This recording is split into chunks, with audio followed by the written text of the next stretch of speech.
The most dumbest robbers caught on camera. These robbers really need some good experience. Let's find out.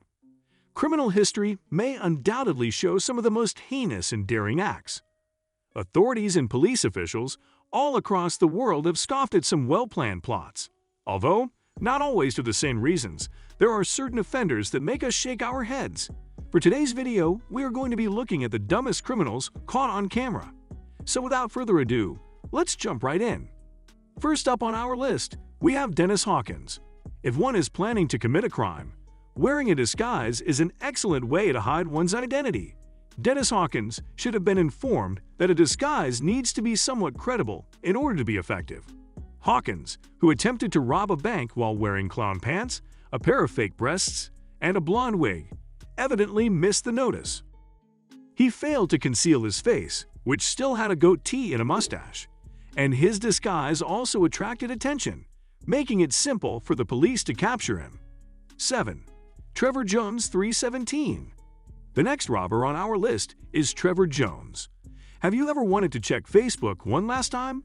In November 2011, 34-year-old Trevor Jones couldn't help himself and broke into a home in Gwinnett County, Georgia. Sadly, he logged in using the home computer. Fair enough. It seems to sense that he would desire some vacation from social media. After noticing his car and taking his keys and wallet, the woman whose home he'd earlier attempted to loot alerted the police. Jones had to swim over a pond to get away, and then he broke into a neighboring home. He should have, however, signed out of Facebook before leaving. Instead, he provided authorities with all the information they needed to recognize him and issue arrest warrants. Next up on our list, we have David Glenn. Being ready is crucial, especially if you want to steal a business. But it is easy to over-prepare, as Daniel Glenn discovered when he irrationally chose to phone the business in advance to inquire about the amount of cash in the register. Imagine the course of that conversation. "Hi, I would want to order all the money to go. Would fries go well with that?" Glenn was detained by police while he was traveling to the store after the business owner, who was confused and a little worried, quickly dialed 911. The next robber on our list is who I'd call the living dead burglar. Sometimes it makes sense to pretend to be dead.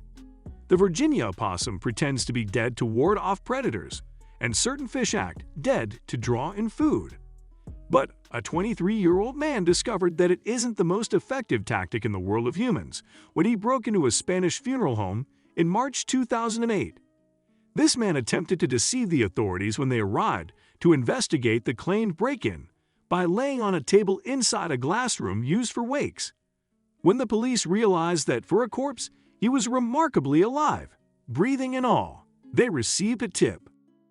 Next up, we have Albert Bailey. We'll say it right now.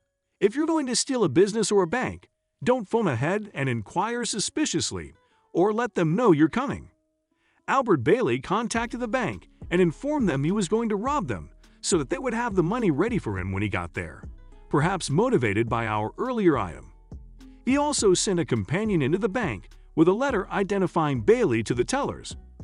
The police were obviously alerted by the tellers because Bailey was promptly taken into custody.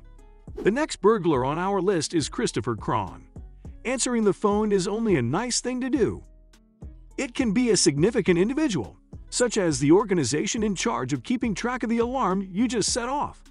Christopher Cron, 47, broke into the Junkanoo Bar on Fort Myers Beach on the night of his birthday in order to take a bottle of Grand Marnier. He answered the phone and gave his complete name to the alarm company when they called. Police were able to identify and apprehend him the next day based on video footage of the break-in, since he hadn't also covered his face. Next up, we have Tony Van. This is a unique one. There must be a certain audacity in breaking the law. Nevertheless, San Francisco hairdresser Tony Van, 37, raised the stakes when he drove a stolen vehicle to his own trial. Van was accused of having a stolen $125,000 Porsche Carrera. So perhaps he reasoned that no one would notice when he showed up to court in a stolen Lexus instead of the stolen Porsche. Sheriff's deputies spotted and checked the license plate when Yorkshire pups he'd left inside managed to escape via a window. He was accused of animal abuse as well as having a stolen computer and automobile. Anyway, this wraps up our video for today. What do you think about this? Let us know in the comments section down below. Make sure to like this video and subscribe to the channel while you're at it.